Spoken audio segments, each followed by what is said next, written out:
श्री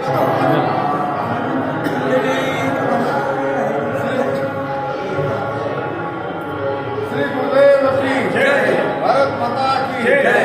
आज आपण आदरणीय भुजबळ मूर्तींचा सत्कार याच्यासाठी करतोय की वंदनीय राष्ट्रसंत तुकडोजी महाराज आणि तुकारामदादा गीताचार्य यांची काही सर्व मालिका आहे।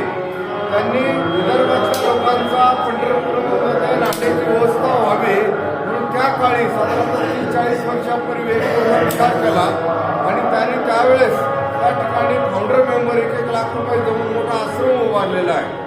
आणि त्या आश्रमाचा वापर करण्यामध्ये काही अडचणी होत्या, तांत्रिक अडचणी होत्या, कायदेशीर अडचणी होत्या। मूर्तीचं कौतुक याच्यासाठी आहे, मूर्तींनी प्रयत्न केले, बाकी सगळ्यांनी प्रयत्न केले आणि त्याला आता यश यायला लागलेलं आहे। म्हणून आज मूर्तीचा आपण सत्कार करतो।